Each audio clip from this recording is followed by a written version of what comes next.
Vamos lá, então. Quarta-feira, dia 13 de julho de 2022.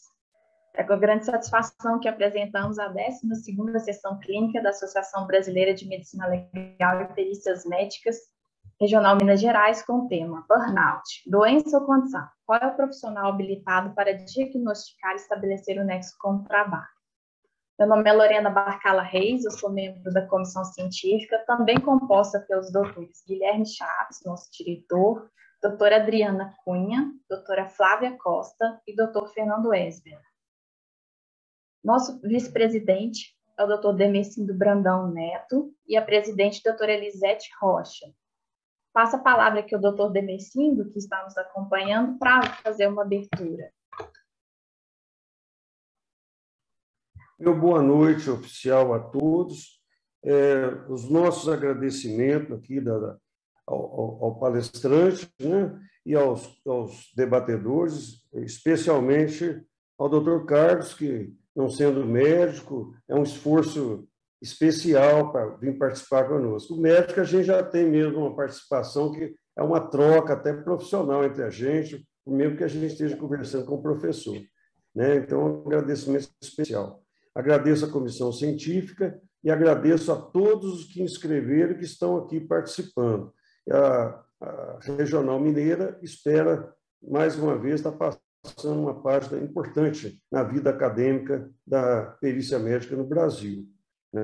Que tenhamos todos, eu tenho certeza, uma boa noite. Obrigado. Obrigada, doutor Demercindo. Então, vamos às orientações para o evento.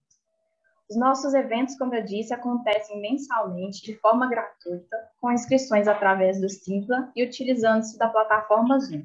São sempre divulgadas nas mídias sociais. Podem ser consultadas as datas e temas dos eventos no próprio site da Associação Brasileira de Medicina Legal e Perícias Médicas na Regional Minas Gerais. Um canal também utilizado para ter acesso às gravações das sessões anteriores. As nossas sessões, elas são sempre gravadas. Durante as apresentações, pedimos que os microfones fiquem desligados. Poderão ser formulados questionamentos que devem ser enviados através do chat. A nossa equipe vai selecionar os questionamentos e, ao fim, repassaremos. A ordem e duração dos debates. Assim funcionará. O apresentador terá 30 minutos e os debatedores 15 minutos cada um. Seguimos, então, do fechamento.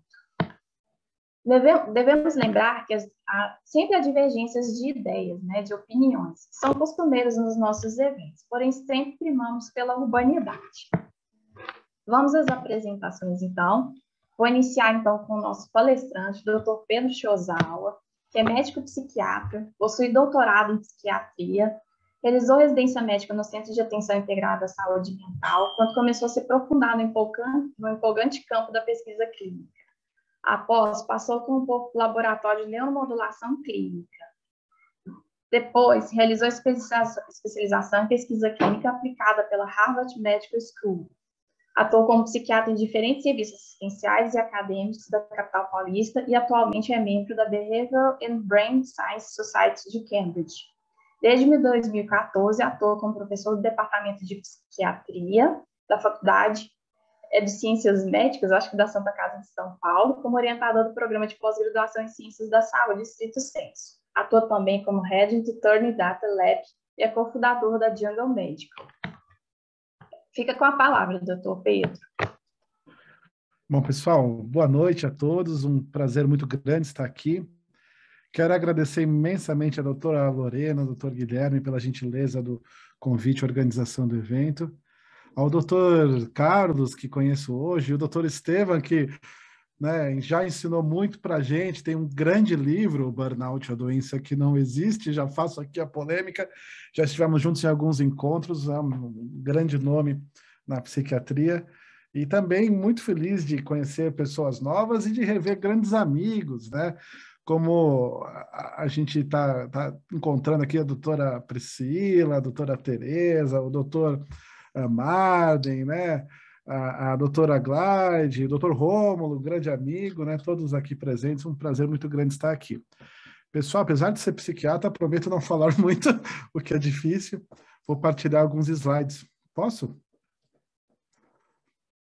Partilhando aqui. Prontinho. Então, pessoal, agradecimento especial a cada um de vocês que acharam um espaço na agenda corrida nesse final de dia para discutir um tema que não é nada fácil, né? O burnout. E as opiniões se dividem, mas se dividindo ou não, amanhã, nas portas dos consultórios, né, nos julgamentos, nos processos todos, será um tema que com certeza se fará presente. Quando a gente pensa no burnout, né, pessoal, e eu tomo a licença de discutir o tema como psiquiatra e tem esse viés clínico, a gente vê que um conceito fundamental, gente, é que o trabalho, né, pode adoecer as pessoas. Acho que isso é um ponto central, né? Então, na verdade, altos níveis de suporte de trabalho e justiça protegem contra essa síndrome que talvez exista, talvez não exista. Ao passo que altas demandas, baixo controle, alta carga de trabalho, baixa recompensa e insegurança aumentam o risco de ruídos, de sintomas e talvez desse adoecimento que é o burnout. A verdade seja dita, o trabalho e a maneira como a gente lida com o trabalho pode determinar coisas incríveis, nós podemos crescer, nos desenvolver e também podemos sofrer aí de quedas da produtividade. E não quero trazer más notícias, mas olhando para tempos antes da pandemia e hoje somos menos felizes e menos satisfeitos do que éramos agora há pouco. E tudo bem, eu acho que esse é um conceito fundamental.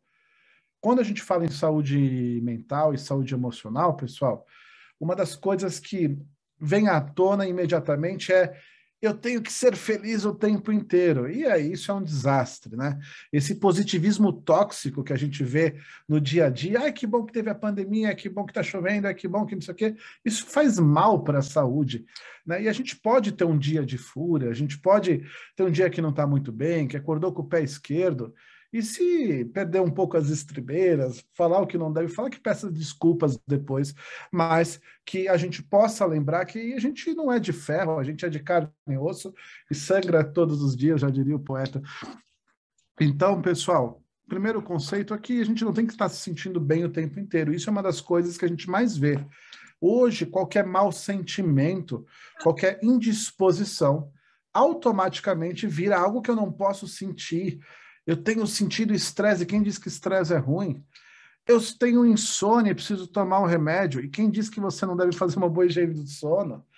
Eu estou com compulsão alimentar, regime ninguém quer fazer, todo mundo quer tomar remédio para emagrecer, não é verdade? Então, será que a gente também não confunde um pouco as coisas? Essa cultura do TBT, hashtag gratidão, eu tenho que estar bem o tempo inteiro, é uma cultura que vai contaminando o nosso dia a dia, e as pessoas vão pondo a culpa no primeiro vilão que encontram, que é o trabalho. Eu digo tudo isso porque estudos maiores, que estudam quem trabalha versus quem não trabalha, têm mostrado, mesmo durante a pandemia, que o trabalho é um fator de proteção mental. O trabalho protege contra o adoecimento. Quando você olha para pessoas que estão desempregadas, a taxa de adoecimento é maior. Afinal de contas, o trabalho é fruto de nosso ganha-pão, é fruto da nossa habilidade para crescer, onde a gente pode encontrar propósito. Não estou dizendo que o trabalho e as condições não devam ser revisitadas e não possam causar adoecimento, mas que trabalhar protege, em linhas gerais. E dito isso, prometo que esse é o último gráfico, pessoal, a gente tem que lembrar que estresse é algo bom até um certo limite. Quem aqui tem filho sabe bem disso. Se não fosse o receio do professor bravo ou do fracasso, eles não iam estudar nada. Agora, no home office, as coisas ficaram mais fáceis, porque é mais fácil colar na prova, mas eu quero dizer que o estresse motiva a gente a melhorar a nossa performance. Se não fosse o estresse, se não fosse a pulga atrás da orelha, se não fosse uma certa inquietação, insatisfação ou medo do futuro, a gente não se desenvolvia, a gente não fazia pós-graduação, a gente não se atualizava, a gente não crescia profissionalmente. O estresse faz a gente melhorar a performance, ponto. Se não fosse o estresse, estaríamos condenados a uma inércia, a uma mesmice, e a gente não sairia disso. Então, o estresse faz com que nós possamos nos desenvolver até um ponto máximo, que está no alto dessa curva e que é individualmente determinado. A partir desse ponto, se o estresse cronifica, a gente começa a ter queda da performance. É aquela hora que você precisa sair de férias e acaba fazendo hora extra e não sai de férias. E aí você não consegue entregar os mesmos resultados. É aquela hora que você fala, agora eu preciso dormir, não vou mais responder e-mail. E aí você não faz isso e acaba cometendo erros. E é desse lado direito da curva que moraria o burnout, morariam os transtornos psiquiátricos, morariam as sobrecargas todas. Então as pessoas têm olhado para qualquer tipo de estresse como um grande vilão e um grande inimigo. Eu falo isso porque nesses tempos de hoje, alguém entra como um mesmo, o CEO está sobrecarregado, está tudo desalinhado, está tudo acabado. Então a gente tem que lembrar que o estresse é importante para o nosso crescimento. E eu falei isso num congresso outro dia, um colega falou, Pedro, você fica falando de burnout, eu nunca vi esse tal de burnout. Mas muitas vezes, quem vai ver um cenário relacionado com sintomas que caracterizam o burnout, só RH, pessoas da empresa. Isso acaba, às vezes, nem reverberando. Temáticas, não mais doenças. Aumentou em 4 vezes a prevalência de sintomas depressivos e ansiosos durante a pandemia. Hoje, 65% da população tem algum tipo de sintoma de ansiedade. Que atire a primeira pedra quem dorme 100% bem, quem não demora para pegar no sono, quem às vezes não tem uma falha de memória, não estou jogando praga, mas isso pode acontecer, quem não tem um pouco de compulsão alimentar, não é? Que jogue a primeira pedra quem manteve aí a sanidade 100% nesses últimos anos. E aí a saúde mental ganhou a primeira página dos jornais, tem aí se destacado como uma importante causa de afastamento e tem acometido um número grande de pessoas.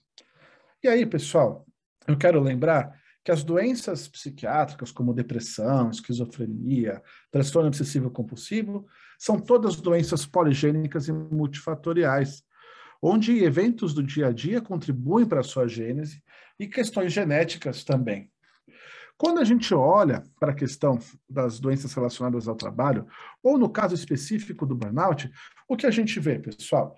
A gente vê, com certeza, um grande aumento do discurso que as pessoas estão descendo ao trabalho, o que o trabalho precisa fazer para proteger, o que a gente tem que fazer para se proteger. Esse gráfico de baixo é um gráfico ainda não publicado, um trabalho que a gente fez com mais de 6 mil empresas, e a gente viu que a nota em pesquisas de clima organizacional que uma empresa tem é linearmente definida pelo estado emocional dos colaboradores. Em outras palavras, o colaborador gosta ou não gosta do ambiente de trabalho, quase que exclusivamente, com 96% de acurácia, no que diz respeito a como ele se sente emocionalmente no trabalho. Hoje, a gente não dissocia mais saúde emocional de, por exemplo, a saúde do trabalhador. Hoje em dia não tem mais aquilo, deixa suas emoções na porta e entra na empresa, ainda mais em tempos em que você clica um botão e está dentro da casa das pessoas. E muito tem sido publicado e dito sobre essa questão do trabalho. Onde nós estamos hoje, pessoal? Se você abrir hoje o jornal, e isso aqui eu abri hoje, está lá escrito na internet, burnout é doença ocupacional, descobri que a doença era uma doença depois que eu fui demitido, burnout virou doença, burnout é doença, burnout é doença, burnout é doença. A mídia tem falado burnout é doença, mas aonde diabos está escrito que burnout é doença? E aí todo mundo fala, está escrito na mídia, mas da onde veio essa informação? Estava num congresso semana passada e uma pessoa que foi palestrar depois de mim contou a experiência de vida dela num caso de depressão grave, bem típico, com ideação suicida, alteração de sono. Contou da experiência dela e disse, e ninguém me disse que isso era burnout. Aí ela olhou para mim e pensei comigo, é porque não era burnout, é porque isso era depressão. Mas como isso vai contaminando as pessoas. Elas olham para a própria história e tentam acusar o trabalho de algo como se isso fosse o burnout. E tem uma série de extensa literatura sobre o tema, né? Pus aqui o livro do professor Estevam, essa foto aqui à direita é uma foto interessante. Num dos últimos congressos que eu tive a oportunidade de participar com o doutor Estevam, eu estou tentando derrubar ele do palco aqui para não ter que dialogar depois e debater, para ficar mais fácil, e não consegui, mas foi um ótimo debate. E, na verdade, pessoal, apesar desse crescente interesse no tema, a gente vê nas publicações científicas, eu peguei isso aqui ontem na internet, a gente já soma mais de 23 mil artigos que tem como descritor o tema burnout. E olha nos últimos anos como isso cresceu logaritmicamente. Olha como tem se falado em burnout. Amanhã, às 8 horas, eu tenho uma banca de doutorado de uma colega que estudou burnout em alunos de medicina. Eu falei que eu vou convidar o professor Estevam, porque vai e já reprova ela na banca de cara. Mas não, vamos ver o que ela tem para falar, vamos ver. Então você vê que tem um crescente aumento da literatura que começa a citar a si mesma. Isso não significa que o quadro seja real. E aí, pessoal, quando a gente vai lá na Organização Mundial de Saúde, no CID, e lê o que está escrito sobre burnout, está lá escrito que burnout é uma síndrome, né, um conjunto de sintomas relacionados ao estresse crônico no ambiente de trabalho que não foi adequadamente gerenciado e que não deve ser aplicado a outras áreas da vida. Não está escrito lá que é uma doença. Por sinal, o burnout não está nem mesmo dentro do capítulo, né, das doenças psiquiátricas. E sendo uma síndrome, tendo sintomas em comum, apesar de não ser uma doença, a OMS nunca chamou o burnout de doença, não é? Tem 3 sintomas que são mais ou menos estáveis nas pessoas que apresentariam essa condição. E aí faço um convite para todos aqui, fazendo uma reflexão e pensarem, será que eu já senti isso em algum momento da vida? Pessoal, não um dia ou outro, mas de maneira mais continuada, diferente do seu padrão normal, uma sensação de estafa, de fadiga, você senta no sofá, você não consegue nem ligar a televisão. Vou dormir sem comer porque eu estou estafado, eu não consigo nem pensar direito. Uma queda de performance, eu não consigo entregar os mesmos resultados, eu não consigo fazer os mesmos processos na mesma velocidade que eu fazia. E, sobretudo, um certo distanciamento emocional. Quem aqui nunca passou por aquilo? Só de falar o nome da empresa já me dá um mal-estar. Vai ter amigo secreto. Eu quero que pegue fogo o restaurante, eu não quero ver a cara de ninguém. Vamos fazer inimigo secreto, porque aí dá um presente bem ruim, eu quero ver a cara do outro. Tem essas sublimações que a gente faz. Quantos de nós já não passamos por cenários onde a gente não era a gente mesmo, a gente não estava no nosso melhor, a gente tinha uma queda da performance, algum grau de disfunção relacionado a algum estressor limitado ao trabalho que determinava esses sintomas? Será que algumas pessoas já tomaram decisões, pediram demissão por conta de um quadro disso? Será que isso era burnout? E mais do que entender ou concordar se o burnout é ou não uma doença, eu acho que um ponto fundamental é entender que o burnout, do ponto de vista mais moderno, eclode de um desalinho. É como se você tivesse num carro que desalinhou um dos pneus. Um deles ficou descalibrado. E quais são esses 4 pneus? E aí faço um convite para a gente olhar para a nossa vida mesmo. Um deles é demanda. Obviamente, se acredita que esses sintomas dessa síndrome famigerada possa acontecer em momentos onde a gente é muito demandado, ou, na verdade, onde a gente é demandado para além da nossa capacidade de entrega. Um segundo pneu que pode se desalinhar é a recompensa financeira. Eu acho que eu não tenho uma boa participação nos lucros da empresa, eu acho que meu salário está baixo, os meus benefícios são ruins. Um terceiro ponto, e muito importante e mais moderno, é a recompensa emocional. Pessoal, falta de recompensa emocional tem sido um dos pilares que gera sintomas compatíveis com burnout. E recompensa emocional, pessoal, coisas do tipo, eu não sou valorizado por quem eu não sou reconhecido na minha empresa pelo papel que eu desempenho, eu não tenho oportunidades, eu não tenho autonomia para trabalhar e por isso eu não me sinto num ambiente de confiança e assim por diante. E por fim, e não menos importante, desalinho de propósito, gente. E aqui o bicho pega. Porque hoje a gente tem visto, por exemplo, nos Estados Unidos, a Great Resignation, as pessoas abandonando aos montes o ambiente de trabalho por desalinho de propósito. Passou a pandemia, estou revisitando alguns valores e estou tendo algum desalinho. Quero contar, por exemplo, de uma paciente que era uma alta gestora no ambiente de trabalho e queria ter mais um filho. E o ambiente de trabalho, muitas viagens, etc., não casava mais com aquele novo propósito dela. E ela pediu o desligamento da empresa. o CEO da empresa falou, não posso perder uma funcionária tão boa. E deu aumento para ela, aumentou a recompensa financeira. E ela começou a se sentir cada vez mais angustiada, afinal de contas, agora ela precisava decidir sair de um emprego que pagava muito. E a gota d'água foi quando os colaboradores dela se reuniram, fizeram uma festa e disseram, por favor, não vá embora, você é importante para a gente. Aí foi a gota d'água, ela começou a ter um monte de sintoma, porque realmente ela ficou dividida ali, se saía ou não saía. No final acabou saindo, teve filho, deu tudo certo e voltou para o jogo. Então, um exemplo para a gente lembrar, como a Harvard Business publicou uns meses atrás, um artigo chamado Seu Burnout é Único, o seu tratamento também será. Mas, gente, olha que bagunça que vai ser isso.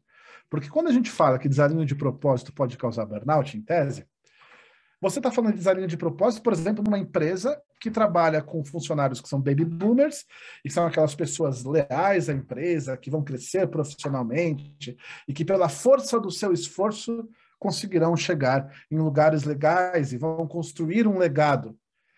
Você vai ter pessoas da geração baby boomer que convivem com a geração X, que são mais céticos, independentes e que lutam para ter equilíbrio work-life balance, para ter aquele equilíbrio entre o pessoal e o profissional, que são pessoas que querem uma carreira ajustável aos seus propósitos, às suas aspirações. E você vai misturar essas pessoas com os famigerados millennials, aquelas pessoas que trabalham de maneira colaborativa, com trabalhos absolutamente flexíveis, de preferência em outros países, ganhando em euro, né, que não conseguem lidar muito com uma hierarquia e que precisam construir cenários paralelos, onde ele é um digital influencer, onde ele tem outros interesses além do trabalho. Como você alinha propósito no mesmo ambiente de trabalho com pessoas tão diferentes, em mudanças culturais tão agudas como tem acontecido nos últimos tempos? A principal camada populacional acometida pela famigerada síndrome do burnout seriam os millennials, seriam essas pessoas que têm essa capacidade inovadora maior e essa dificuldade de lidar com ambientes mais conservadores de trabalho. E aí, pessoal, quando você olha para esse dado, 20% dos nascidos entre 82 e os anos 2000 e 27% daqueles que nasceram um pouquinho depois, a geração Z, disseram que eu não sinto que estou aprendendo no meu ambiente de trabalho. Isso faz com que eu vá pedir demissão. E aí um CEO de uma empresa familiar fala, eu não estou aqui para ensinar nada para ninguém. E aí você vê que começa uma grande briga no dia a dia. Na verdade, pessoal, uma outra pesquisa mostrou que as pessoas têm abandonado o trabalho, esses milênios, a população mais jovem, principalmente porque eles precisam de equilíbrio que eles não encontram. Eles têm muitas demandas profissionais, mas eles não entendem que eles estão sendo capacitados e se desenvolvendo enquanto indivíduos. Os ambientes são enfadonhos para eles. Eles sentem que eles não conseguem se expressar ou eles não são ouvidos. E essas são pessoas extremamente demandantes o tempo inteiro. Então, veja que grandes desafios que o RH tem. E eu falo porque, pedindo licença para os meus colegas médicos do trabalho, a gente ouve e observa em vários estudos que a grande população que causa mais ruído emocional nas empresas, no que diz respeito à saúde ocupacional, são os trabalhadores mais jovens. E aí, pessoal, o burnout está lá num capítulo da CID que não é um capítulo dos transtornos mentais. Está lá no capítulo dos fatores que influenciam, interferem na saúde. E será que o trabalho não faz parte disso? Será que a gente não está falando da mesma coisa? O burnout na CID-11, pessoal, não está no capítulo dos transtornos ou doenças mentais, como está, por exemplo, a depressão, o toque, o transtorno bipolar. O burnout ele aparece nesse capítulo de fatores que influenciam o estado de saúde e que está relacionado ao emprego.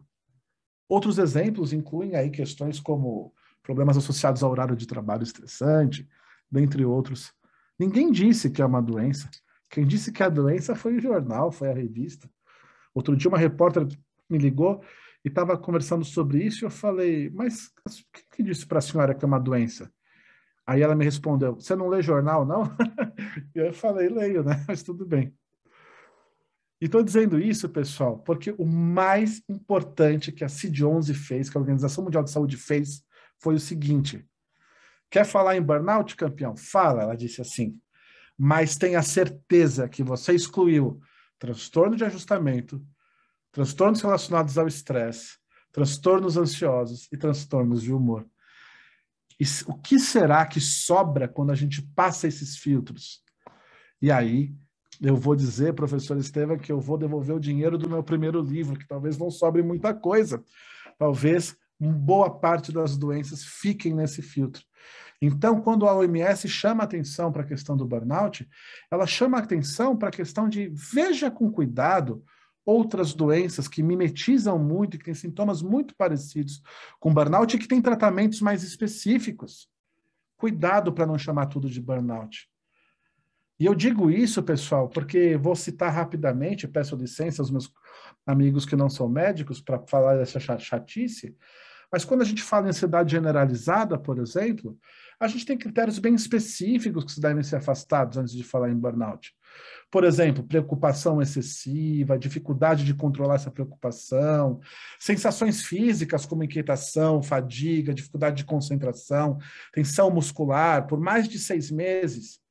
Será que boa parte das pessoas que falam que tem burnout não tem esses sintomas? E será que não tem uma outra condição, que tem outro tratamento? Será que aqui eu tenho que falar que o trabalho foi ocupado? Ou será que eu posso colocar esses sintomas dentro dessa categoria e disparar um fluxo de tratamento e garantir a melhora do paciente? Para além do transtorno de ansiedade, vou citar o transtorno de adaptação, que eu acho que é o filtro mais fino que pode existir. Pessoal, pensa em alguém que você já viu com burnout. Olha os critérios de transtorno de adaptação. Desenvolvimento de sintomas emocionais ou comportamentais frente a um estressor. Que sintomas? Qualquer sintoma. Ele não especifica o sintoma. Irritabilidade, distanciamento afetivo, estafa, queda da produtividade, por exemplo. Esses sintomas têm que causar sofrimento ou serem desproporcionais ao agente estressor. E a gente não satisfaz os critérios de outro transtorno mental, lembrando que burnout não está nesse capítulo.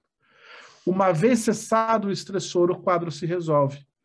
Durante a pandemia, pessoal, será que a gente não passou por mau sentimento, sintomas emocionais, alteração do sono, alteração da memória? Quem aqui nunca ouviu a frase, minha memória nunca mais foi a mesma depois do Covid? Será que ainda não há uma reverberação do Covid e uma resposta a esse estressor? Será que o trabalho foi o único agente estressor ou não? Será que outras coisas na nossa vida não se encaixam aqui? A pergunta é, quantas das pessoas que a gente fala que tem burnout hoje, na verdade, não podem ser diagnosticadas como transtorno de adaptação? E como a própria Organização Mundial de Saúde disse, eu deveria afastar esses diagnósticos para então pensar no burnout. De tal maneira que, se a gente pensar numa maneira mais gráfica, eu tenho sintomas comportamentais e emocionais, como estafa, queda da performance, irritabilidade, etc. O médico do trabalho, o psiquiatra, o perito, afastaria um transtorno ansioso, que é mais prevalente, afastaria um transtorno depressivo, que vem aí na sequência, afastariam, então, um transtorno de ajustamento, e o que sobrasse disso, se fosse limitado ao trabalho, poderia se configurar como uma síndrome, como o burnout. Eu lembro muito bem o Dr. Guilherme falando que burnout é um diagnóstico de exclusões, não é verdade? E é verdade, e esse é o convite que eu acho que o DSM faz. Revisite o diagnóstico, tenha certeza de dar nome aos bois. E o que sobrar, seja lá o que sobre, a gente vai chamar de burnout. Dito isso, pessoal, uma curiosidade. Numa pesquisa que o Mendanha fez recentemente lá para o nosso livro, no TST, na ocasião, há alguns anos atrás, 73% dos processos envolvendo burnout tinham comorbidade, como, por exemplo, depressão e transtornos de ansiedade. E, por definição, não era burnout, porque se tem a comorbidade com outra doença, como eu posso falar numa doença que necessita do afastamento dos outros quadros?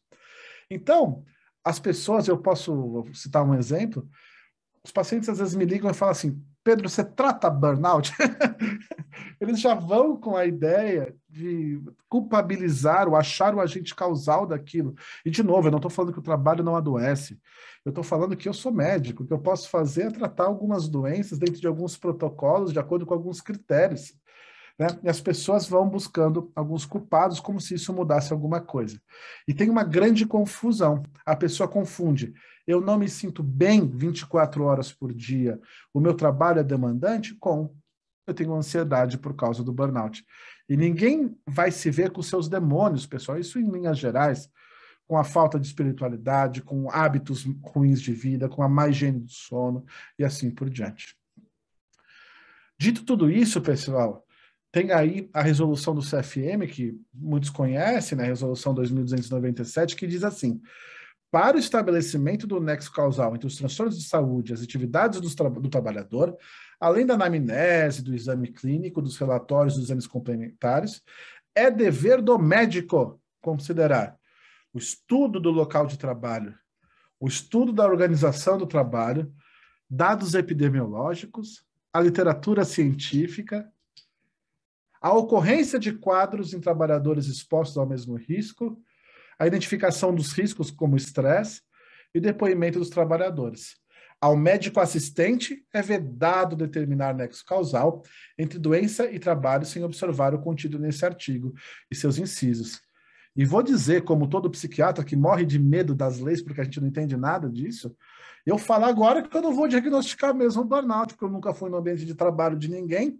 Como que eu vou dizer que o trabalho é o agente causador de algo de maneira exclusiva se eu não conheço bem essas relações? Então, estou dizendo tudo isso porque cada vez mais, do ponto de vista acadêmico, o cerco do burnout se fecha. E ele fica algo tão específico que ele fica cada vez mais raro. A gente não tem que olhar para o burnout de acordo com os seus sintomas globais. Isso é extremamente heterogêneo, comum e inespecífico. A gente tem que olhar para ele como uma condição que sobra das outras condições que tem como agente causal o ambiente laboral. Eu acredito que exista, já vi casos onde esse diagnóstico poderia ser, esse fenômeno poderia ser diagnosticado, mas acho que tem aí uma supervalorização disso no dia a dia. E digo tudo isso, está caminhando para o final, porque pega a frase famosa do Henry Ford: por que toda vez que eu preciso de um par de mãos tem que vir o cérebro junto? Né? Isso hoje, os meus amigos que trabalham com a questão legal, os médicos do trabalho, juízes e peritos, iam cair da cadeira com uma frase dessa. Mas, citando aqui uma frase de um millennial recente que eu ouvi: assim que você chega no seu primeiro cume, você encontrará um novo horizonte à sua espera, com novas montanhas para escalar, novos picos e vales para passear. Como a gente chegou em olhares tão diferentes em tão pouco tempo, às vezes tem gerações que coexistem com visões tão diferentes, não é verdade? E aí, uma breve reflexão, pessoal, quando você olha para o burnout, o que aconteceu no dia a dia, pelo menos no meio das empresas, que é onde eu tenho trabalhado, as pessoas estão em pânico. O que eu preciso fazer? Meu Deus, me ajuda, socorro. E quando você olha lá para a American Psychiatric Association, ele diz que as doenças mentais são condições de saúde que envolvem mudanças aí na nossa vida e que estão associadas a sofrimento e a problemas no funcionamento. Mas ainda o burnout não foi configurado dentro desse escopo. E as empresas estão em pânico. O que eu posso fazer? O que eu preciso fazer? E aí eu acho que a missão está cumprida, gente. Sabe por quê? Porque olhando para o amanhã, quero citar só 2 slides rápidos, você começa a ver já alguns estudos de neuroimagem apontando algumas alterações em exames de neuroimagem funcional em pacientes com o screening desse diagnóstico, entre aspas, de burnout. Será que a gente vai achar marcadores específicos?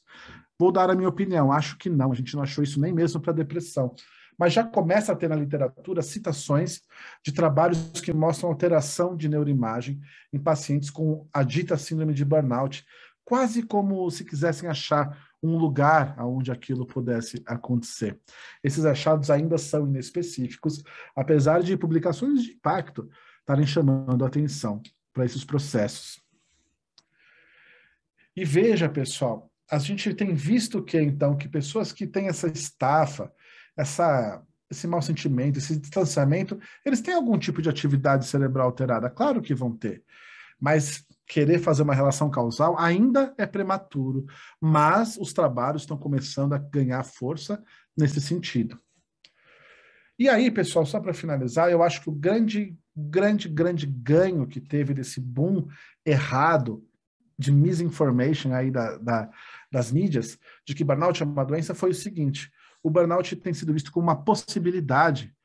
As empresas pararam e falaram, opa, e aí a gente começou a repavimentar estradas, em vez de ficar trocando pneus dos carros, pessoal. Isso tem sido um grande ganho no dia a dia. Saúde emocional, pessoal, saúde mental, tradicionalmente tratada nas boas empresas, num programa de benefício, com terapia, com convênio, está migrando para a estratégia dos empresários, está entrando no cerne das empresas. As pessoas estão voltando para o centro da tomada de decisão. E isso é muito importante, que tenha sido o medo dessa síndrome, do que eu preciso fazer, o convite para as empresas revisitarem os processos daqueles lugares muito nocivos. Hoje, pessoal, a gente tem até mesmo, né, diretorias de grandes empresas com VPs de saúde mental, né, com estudos preocupados com isso, com rastreios emocionais, com screens nas empresas. Né? As empresas estão se reinventando, revisitando. Mindfulness está entrando como prática. Né? O bem-estar das pessoas está entrando como prática. Licença paternidade está aumentando a frequência. Então, veja, algumas mudanças na relação do trabalho em algumas empresas, como práticas, não como regras, têm ganhado força. E os ambientes têm caminhado, talvez, para ambientes possivelmente mais saudáveis, possivelmente mais ótimos para se trabalhar, lembrando que o trabalho pode funcionar como um fator de proteção. Só para acabar, a nossa última pesquisa de clima da Great Place to Work, uma empresa do qual a gente faz parte, mais de 6 mil empresas, os gestores no último ano disseram que 97% deles disseram saúde emocional é um ponto fundamental para a gente trabalhar. E o Covid escancarou esse problema. Olha que bacana esse convite. Empresas que às vezes nunca tinham olhado para isso começaram a olhar para a questão e para a saúde emocional dos seus colaboradores. E elas têm tratado esses temas principalmente com informação, com treinamento, com capacitação. Hoje, pessoal, é mais fácil falar de saúde emocional nas empresas. Daqui 5 anos será mais fácil ainda. Então, um agradecimento, talvez, a essa doença, que não é doença, porque foi um convite para os gestores olharem para os seus ambientes de trabalho. E se o trabalho pode adoecer, e se esse adoecimento é ou não burnout, não sei. Mas talvez as relações comecem a ficar, ou tenham a chance de ficar, um pouco mais estáveis. Falei um pouco mais do que devia, peço desculpas e vou mandar esse material, tá, para vocês poderem olhar e estou à total disposição, pessoal. Compartilhamento. Muito obrigada, doutor Pedro, pela excelente explanação. Nós vamos passar a palavra agora para o doutor Estevam. Doutor Estevam é médico pela Escola Paulista de Medicina, tem título de especialista em psiquiatria pela Associação Brasileira de Psiquiatria, Associação Médica Brasileira, é psicanalista pela Sociedade Brasileira de Psicanálise, médico psiquiatra e perito médico do Tribunal Regional do Trabalho, professor convidado do curso de transtornos mentais relacionados ao trabalho do Instituto de Psiquiatria da Faculdade de Medicina da Universidade de São Paulo, professor convidado do curso de formação de juízes da Escola Judicial do Tribunal Regional do Trabalho da Segunda Região, assistente técnico da União em Psiquiatria em Ações Judiciais e pratica clínica privada em psiquiatria e psicanálise desde 1980. A palavra é sua, doutor Estevam. Obrigado, Lorena. Vocês vão passar os slides para mim, é isso?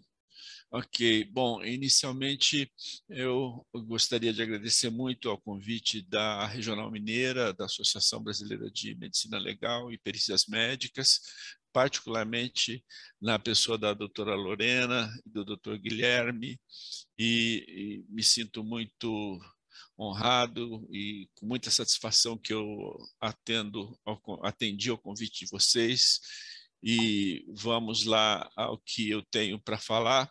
Vou falar de maneira muito sintética, muito concentrada, para nós respeitarmos o tempo aí disponível, podemos eventualmente conversar um pouco depois. Eu tenho um ponto de vista crítico bastante incisivo sobre burnout, estou trazendo sob o título aqui de problematizações. O próximo, por favor. Quem passa para mim o slide, por favor? Bom, para nós falarmos de burnout, nós temos que falar do MBI. O MBI é um questionário criado pela Christina Maslach, chama-se Maslach Burnout Inventory. É um questionário composto de 22 questões, divididas em 3 blocos, e que é usado em 93% das pesquisas sobre burnout no mundo. O reflexo da importância do MBI está na frase da Maslach e do Schaufeli, de mais um terceiro autor, o Leiter. A Maslach é a criadora do MBI, e o Schaufeli é o principal teórico da área. Eles dizem, na prática, o conceito de burnout coincide com o MBI e vice-versa. Ou seja, MBI e burnout são praticamente sinônimos, são verdadeiros sinônimos. O próximo, por favor. Bom, eu gostaria que vocês entendessem um pouco, para entendermos de onde vem e como é que se consolidou o conceito de burnout através do MBI, que é mais ou menos assim. Aqui eu vou mostrar o primeiro bloco apenas. Aqui nas linhas vem determinadas perguntas e nas colunas o respondedor, a pessoa responde conforme a frequência com que ela experimenta essas experiências aqui. As notas vão, então, de 0 a 6. 0 correspondendo a nunca e 6 todos os dias. Um ponto importantíssimo aqui é o seguinte: a Maslach diz, isso está no manual do MBI, que o terço inicial do MBI corresponde a burnout leve, o terço médio a burnout moderado e o terço à direita a burnout grave. O que acontece é que, no entendimento dos autores, talvez, o simples fato de estar trabalhando, a tensão mínima que existe no trabalho, corresponderia já a burnout leve. E, portanto, uma pessoa que responda que uma vez por ano, mesmo nunca ela teve aquelas experiências, ela vai receber o diagnóstico, aspas, de burnout leve. A consequência disso, o próximo, por favor, é que 100% dos respondedores do MBI vão receber o diagnóstico de burnout, no mínimo, burnout leve. E aqui nós já temos um problema que é uma doença sem critério de exclusão, de acordo com o MBI. Um outro problema é o seguinte: os quesitos que vão lá naquelas linhas que eu falei para vocês são estes aqui. Sentir-se exaurido, consumido, exausto ao final de um dia, tensão em meio a outras pessoas, cansado pela manhã, frustrado, sobrecarregado, pessoas são uma fonte de estresse, está no seu limite. Tudo relacionado ao trabalho. Muito bem. O psiquiatra que olha para isso aqui e considera que a pessoa experimenta isso aqui todos os dias, ele conclui que essa pessoa, evidentemente, está com humor, como a gente diz, tecnicamente falando, humor polarizado para a depressão. Os críticos estrangeiros do burnout, eles dizem que o burnout se confunde com depressão e com outras coisas também, mas eles falam depressão e usam depressão no singular. O problema é que as formas clínicas da depressão não correspondem a uma única forma clínica. Há muitas formas clínicas de depressão. Com isto, estes quesitos aqui vão ligar-se indiscriminadamente a todos os transtornos psiquiátricos, a todas as categorias diagnósticas da psiquiatria onde haja humor polarizado para a depressão. Com isso, o próximo, por favor. O MBI vai rotular, no mínimo, 15 categorias diagnósticas da psiquiatria como burnout, apenas no primeiro bloco, que é a exaustão emocional.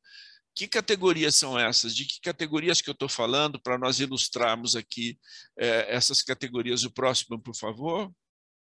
Então, são as 4 formas clínicas de episódios depressivos, as 4 formas clínicas do transtorno depressivo recorrente, a distimia, o transtorno de pânico, eventualmente, próximo, As reações ao estresse, todas elas apresentam humor polarizado para depressão, o transtorno misto ansioso-depressivo, os episódios depressivos do transtorno afetivo bipolar e do transtorno esquizoafetivo. E ainda, como eu disse, 15 no mínimo, porque há outros ainda que vão apresentar também humor polarizado para depressão. O próximo, por favor. Bom, aqui, então, voltando ao primeiro bloco, do exaustão emocional, nós temos uma outra questão. Uma pessoa que apresente aqueles sentimentos que eu mostrei para vocês ali, que nunca presente, ou uma vez por ano, ou uma vez por mês, essas experiências, evidentemente, não correspondem a transtornos psíquicos, não correspondem a agravos de saúde. São fenômenos comuns da vida, fenômenos do dia a dia, que, entretanto, vão receber o rótulo, aspas, diagnóstico de burnout, e vão todos estes aqui, junto com as 15 categorias que eu citei para vocês, 15 a 20 categorias, vão todos eles para o saco sem fundos do burnout e serão chamados de burnout, rotulados como burnout e como uma doença. Próximo.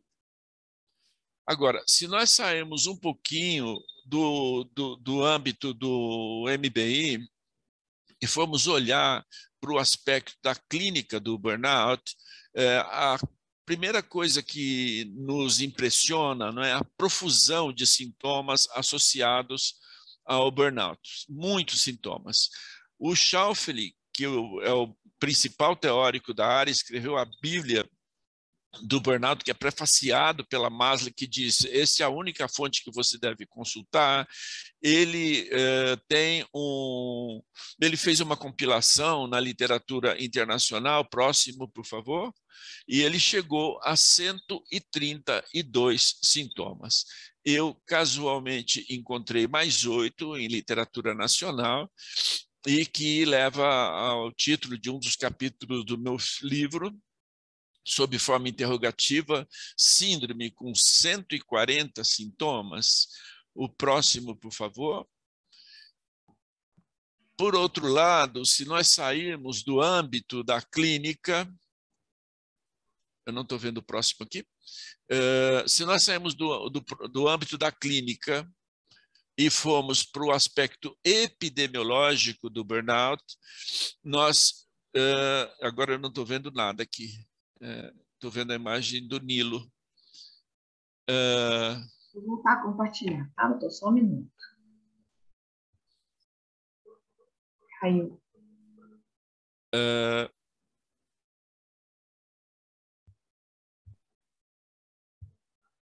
Vocês vão me devolver a imagem do... Só um minuto, doutor Estevam. Tá. Teve queda na internet. Tá bom.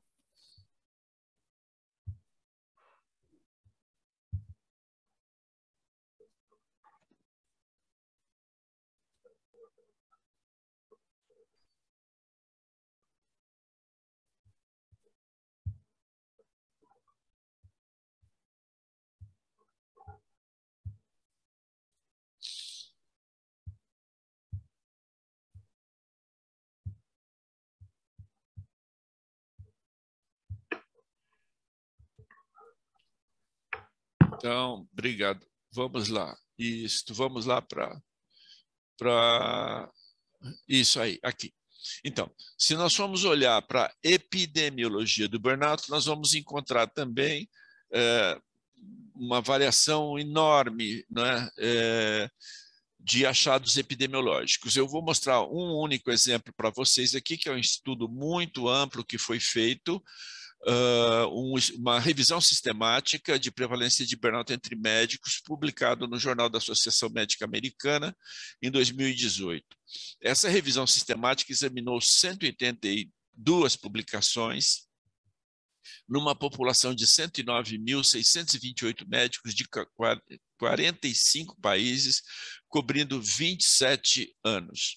As conclusões desse estudos são as seguintes: a prevalência de geral de burnout variou de 0 a 80%.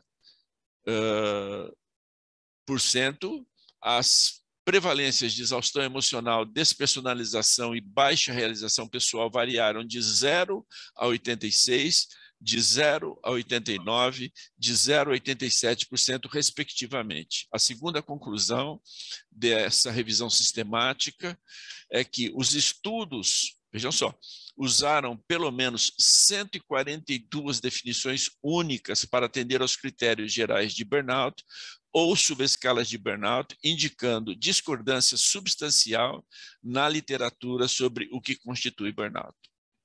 Próximo. Eu fiz questão de mostrar essa frase para vocês aqui, porque eu acho incrível como que o Renzo Bianchi é um crítico estrangeiro, um crítico suíço da noção de burnout. E ele, o que eu acho incrível é que ele aglutina com 6 palavras grande parte dos problemas do burnout, enquanto uma suposta doença. Ele diz assim: síndrome de burnout, da indeterminação nosológica ao absurdo epidemiológico.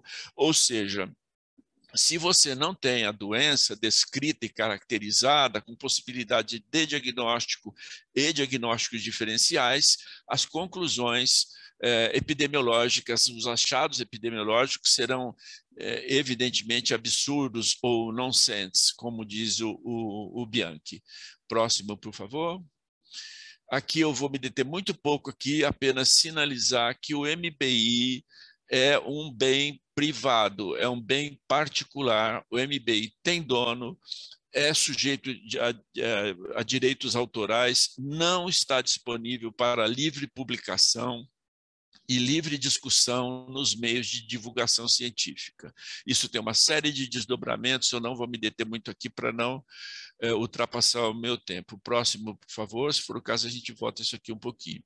Um ponto importantíssimo que o Dr. Pedro já abordou muito bem, em parte, mas é importante frisar isso aqui, é a questão do burnout na OMS, na CID-11.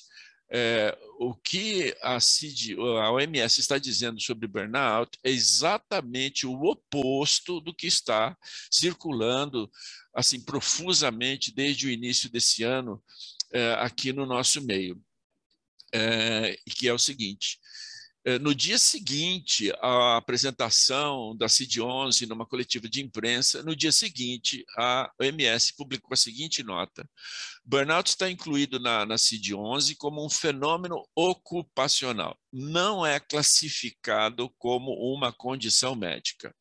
E continua na frase seguinte: está descrito no capítulo Fatores que influenciam o estado de saúde ou contato com serviços de saúde, que inclui motivos pelos quais as pessoas entram em contato com serviços de saúde, mas que não são classificados como doenças ou condições de saúde. Está aqui o link, o próximo. Eu mostro para vocês também a imagem da página oficial da OMS, onde aparece essa nota, e se vocês notarem, o não ali está em negrito, como está lá na minha tradução, que parece que eles quiseram frisar ali que não é uma condição médica. O próximo, por favor. Um reflexo de toda essa controvérsia em torno do burnout é dado pela própria Organização Mundial da Saúde. Há pouquíssimos dias, a OMS publicou um relatório sobre saúde mental no mundo, com 296 páginas. Ali o termo ansiedade aparece 130 vezes, depressão e depressivo 116, estresse 65, psicose 47, trabalho 20 e burnout 0 vezes. Próximo, por favor. E aqui, a título de estímulo aí para uma eventual conversa, a pergunta é: como pode o perito médico diagnosticar, ou qualquer médico diagnosticar burnout, quando a Organização Mundial da Saúde declara taxativamente que não é uma doença? Isso responde um pouquinho à indagação, ao tema, né, do nosso encontro. Próximo. Agora, iatrogenia em letra grande, negrito e 3 exclamações, porque, a meu ver, não é? Todos os problemas do burnout convergem todos, vão desaguar todos no problema da iatrogenia. Acho muito sério isso. Ninguém fala em iatrogenia, né, doutor Pedro? A gente não ouve falar burnout e iatrogenia. Para quem, eventualmente, se tiver pessoas que não são médicos, essa palavra é esquisitíssima aí, é uma palavra técnica que significa iatrogênico é o ato médico, decisão médica, conduta médica, orientação médica que causa dano à saúde, não é? Ao invés de causar melhora, cura ou promoção da saúde. É desnecessário dizer para vocês que, com esses elementos que eu mostrei para vocês, eu assim acredito, não é, que o burnout é uma porta aberta para consequências, para efeitos iatrogênicos em larga escala. Vou dar uma pincelada aqui, não é? Uma mulher com exaustão, cansaço extremo, ansiedade, insônia, irritabilidade, com características psicológicas de ser inteligente, um nível de inteligência superior e um alto grau de autoexigência. Se essa mulher preencher o MBI, ela vai ser diagnosticada com burnout leve, moderado ou grave. Acontece que eu sei que essa mulher tem endometriose, porque endometriose produz exatamente essa sintomatologia, além de muitas outras.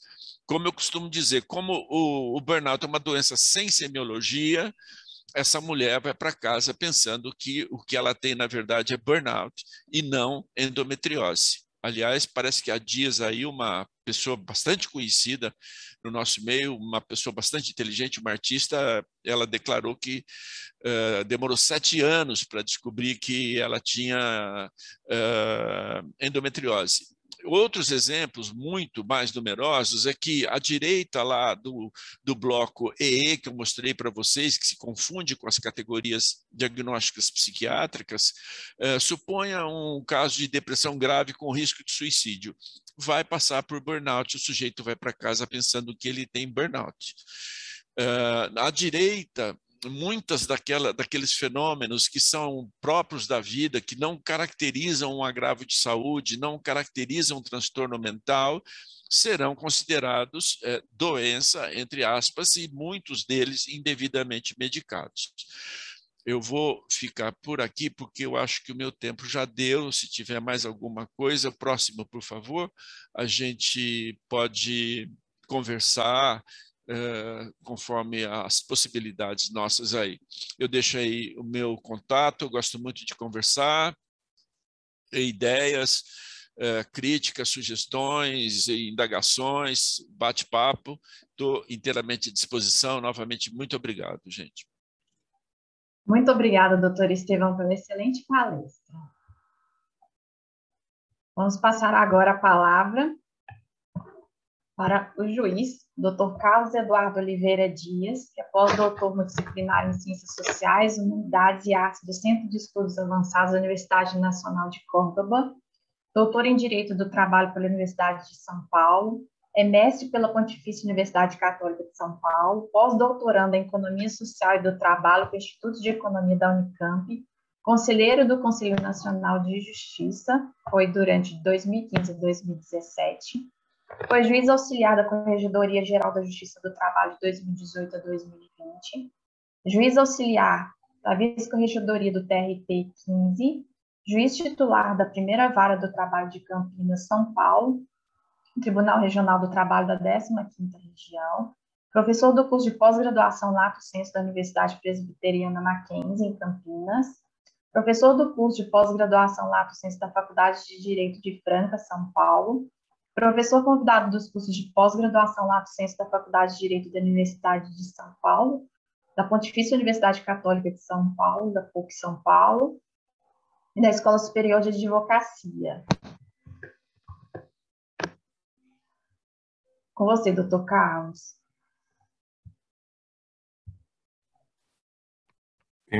Boa noite a todas e a todos. Um agradecimento especial aos organizadores deste evento, doutora Lorena, que está aqui nos ciceroneando nessa mesa virtual, com sua simpatia, inteligência, doutor Guilherme, que foi o nosso intermediário, a quem eu não conheço pessoalmente, mas conversamos algumas vezes aí, em razão justamente de projetos acadêmicos que estamos a desenvolver em conjunto, e a toda a direção da Regional Mineira, da Associação Brasileira de Medicina Legal e Perícias Médicas. Eu me sinto aqui...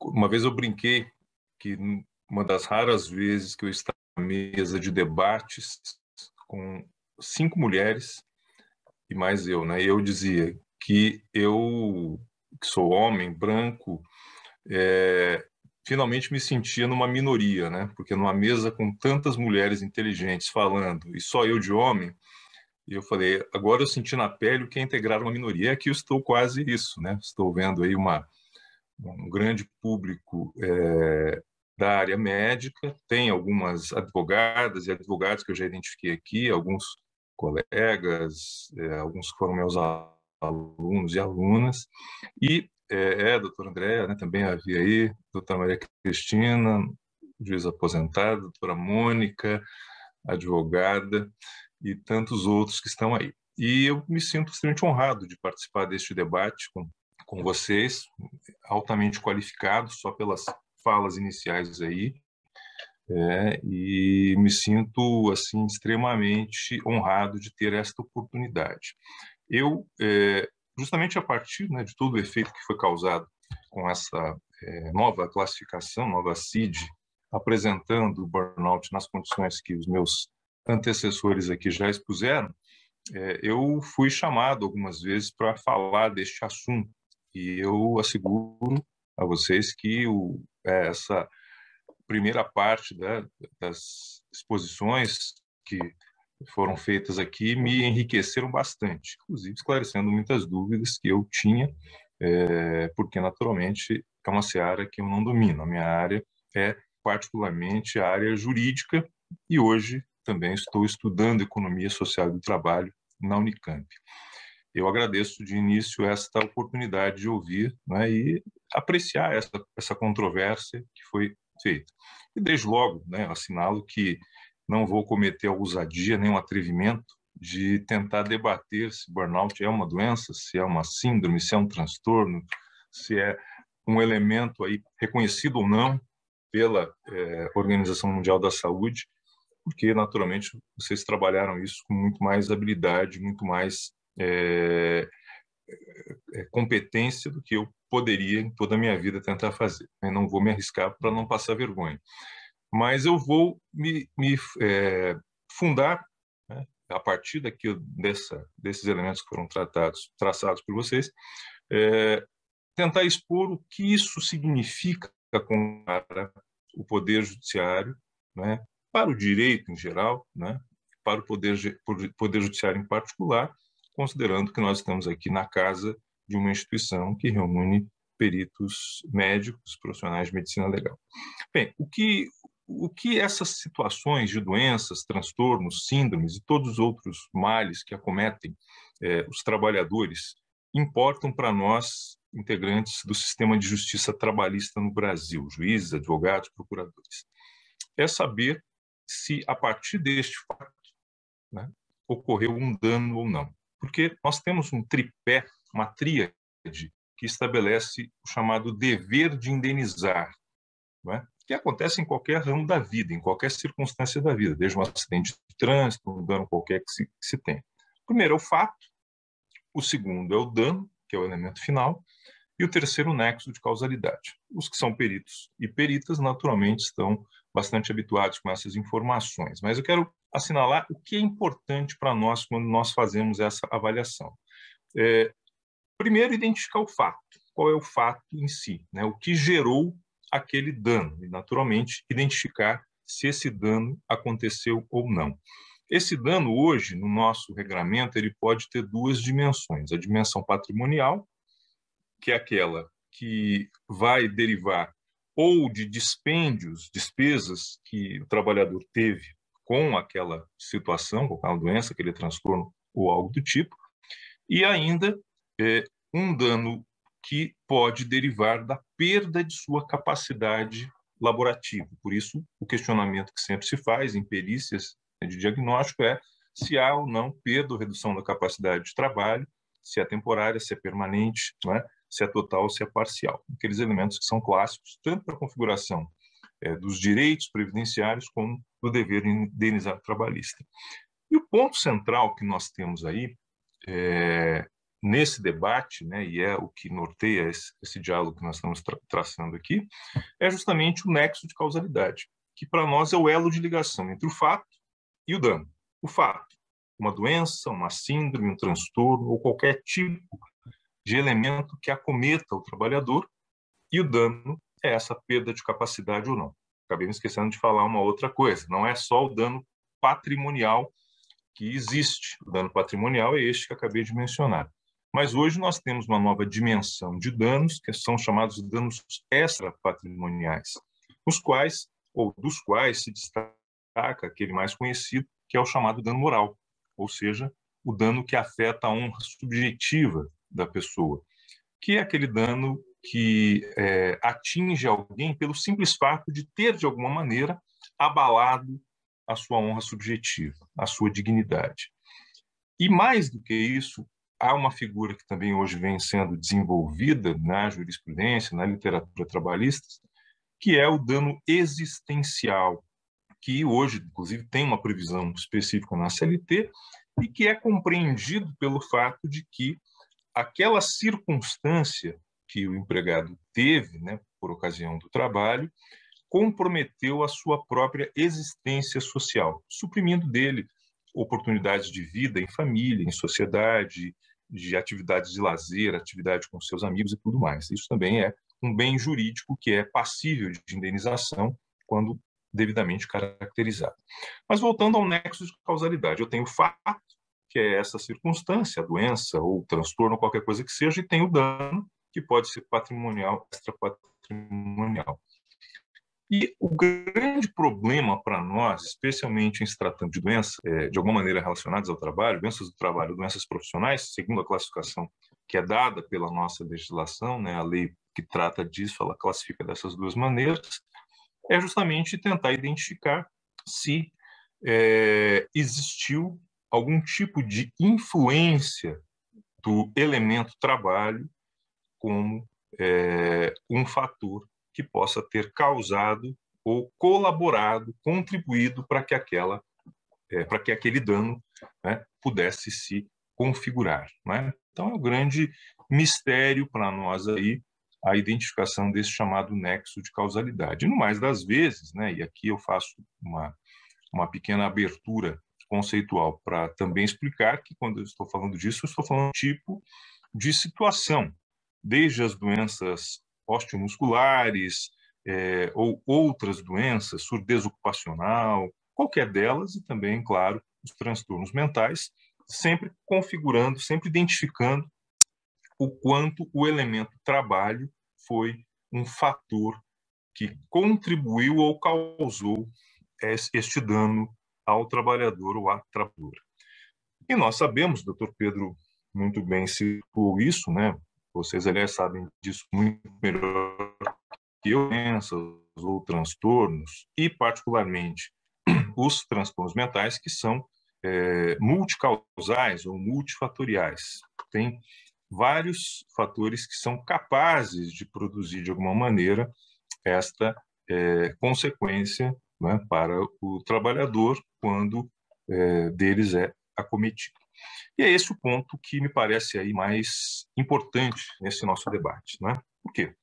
Eu atentamente aqui ouvi essas discussões todas, né, sobre a configuração ou não do burnout como doença relacionada ao trabalho, e devo dizer que compartilho dessa leitura, muito embora naturalmente não seja minha especialidade, mas, claro, né, sabendo minimamente ler os atos normativos, e a CID não deixa de ser um ato normativo, né, porque ela normatiza, disciplina uma diretriz, né, a respeito de uma classificação feita pela OMS, eu tive também essa impressão que, quando esta classificação foi divulgada, ela muito mais restringiu a conceituação do burnout como uma doença associada diretamente ao trabalho, ou doença, ou me perdoe, né? Estou falando doença para usar a expressão, como um fenômeno ou alguma coisa associada exclusivamente ao trabalho do que qualquer outro. Sobretudo porque nós já vemos tendências aí, e ainda semana passada eu encontrei um artigo, né, estava lendo sobre esse assunto, em que há pesquisas que tentam estabelecer, por exemplo, o chamado burnout parental, né, que é aquela que seria, né, uma caracterização do burnout para pais, mães ou familiares muito próximos em função da sobrecarga de elementos estressores que a relação com os filhos ou assemelhados acarreta, né?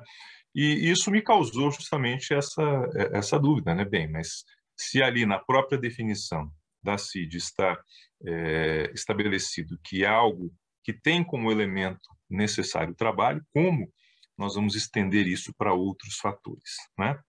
Bem, a questão fundamental é a seguinte: do ponto de vista jurídico e para fins de indenização, não vai ter muita relevância o nome científico que tenha aquela situação, seja o burnout, ou seja alguma dos outros transtornos ou doenças que podem eventualmente estar associados. O que nós temos relevante aí? Primeiro, o diagnóstico médico, para saber se aquela pessoa está ou não acometida de algum desses tipos de transtornos ou desses fenômenos que são reconhecidos como fatores aí relacionados à saúde mental. Segundo, analisar aqueles pressupostos que eu disse a vocês. Primeiro, se há uma perda de capacidade ou não, se seria algo capaz de afetar a honra subjetiva de alguém ou até mesmo afetar a existência. Eu faço um pequeno parêntese aqui, até numa reverência, na realidade, especial aos colegas que são do direito, porque eu estou falando em dano existencial associado a transtornos mentais e a outros tipos de doença, mas a jurisprudência trabalhista, por enquanto, ela tem reconhecido apenas o dano existencial a partir do excesso de jornada de trabalho. Mas eu tenho sustentado que isso pode acontecer em situações de doenças mesmo, no caso da depressão. Me parece, né, e vocês podem dizer isso com maior propriedade naturalmente, que uma pessoa em quadros graves de depressão, ela tem um comprometimento severo da sua vida social, seja nas relações familiares, seja em qualquer outro tipo de relação interpessoal. E isso habilita, a meu juízo, o reconhecimento do chamado dano existencial, como já foi mencionado, tá? Enfim, o que nos interessa aí não é exatamente a designação que se tem, mas primeiro saber se existe aquele tipo de circunstância na pessoa do trabalhador ou da trabalhadora, seja ela uma doença, seja um transtorno, seja um fenômeno, não é? Que tem essas características. E o segundo elemento é a identificação da contribuição do ambiente de trabalho na conformação desta situação. E aí eu vou aproveitar o bom humor do Dr. Pedro, fazer uma brincadeira com ele, né? No sentido de que a leitura dele do mercado de trabalho, com devido respeito, destoa um pouco do que é o mercado de trabalho brasileiro que nós estamos acostumados a ver. É claro que existe um segmento muito, muito forte de pessoas com essas características, inclusive, né, nós já temos conhecimento daquelas pessoas que migram de determinadas tarefas, né, ou de atividades que são tipicamente estressoras para outras atividades, inclusive mais lúdicas, né, uma famosa guinada profissional, mudança de rumo profissional, mas, infelizmente, não é esse o modelo, o paradigma do mercado de trabalho brasileiro, né? Eu sou pesquisador do CESIT, que é o Centro de Estudos Sindicais do Trabalho, aqui da Unicamp, de Campinas, e há muitas pesquisas nesse sentido, dando outros elementos do mercado de trabalho. A começar, né, por dois dados que, obviamente, refogem o que nós estamos falando aqui, mas que são fatores que geram um comprometimento também da saúde mental, que é a quantidade de pessoas desempregadas, a faixa de 11 milhões, e das pessoas com trabalho precário, né, o famoso trabalho informal. E por que isso afeta, de certa maneira, as relações de trabalho? Porque são pessoas que permanecem no mercado de trabalho formal, mas com a eterna ameaça e o eterno medo de se terem que migrar para um modelo como este. Um exemplo bastante conhecido hoje no nosso meio é o caso da empresa Uber, que inicialmente começou como um bico ou como uma tarefa ali da pessoa que pretendia apenas fazer uma complementação de renda, e hoje virou o principal trabalho de muita gente, e pior, um trabalho precarizado, porque eles hoje estão, com o aumento da gasolina e tantos outros fatores, estão aí numa condição extremamente desvantajosa, tanto que o número de pessoas que trabalham na Uber diminuiu, não é porque elas estão empregadas em outros lugares, porque não conseguem sustentar as despesas que existem neste caso. E uma das características muito fortes do mercado de trabalho brasileiro é também a queda brutal na renda média. A pesquisa mais recente do IBGE mostra que a renda média do trabalhador brasileiro, claro, sempre fazendo equivalência com moeda dólar, né, moeda estável, está abaixo da renda média em 2012. Então, hoje nós estamos aí com uma renda média muito baixa. E isso é um elemento que tenho comigo que pode gerar uma grande contribuição na conformação de fatores estressores, né? Nós temos inúmeros episódios. Hoje, há dados aí que indicam que uma parcela razoável das ações trabalhistas versam sobre o assédio moral no trabalho. E o assédio moral, muitas vezes, é praticado não apenas pela conduta de um...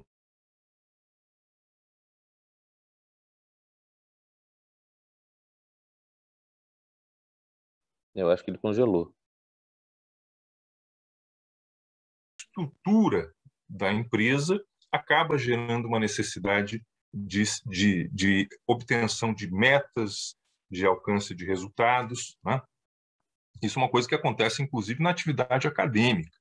Senhores e senhoras que são professores sabem muito bem disso, a grande pressão que existe para publicações científicas e tantas outras coisas. E há muitas instituições que são classicamente qualificadas como assediantes do ponto de vista organizacional. Tem casos aí históricos de empresa de bebidas cujos vendedores eram levados para treinamento, supostamente para um engajamento maior, para um aprimoramento do seu processo de venda, mas ali sofriam vários tipos de pressão e outros tipos de influência, né, propositiva no sentido de aumentar a sua produtividade. Então, o mercado de trabalho brasileiro ele tem essas demarcações, sem contar o número de horas trabalhadas.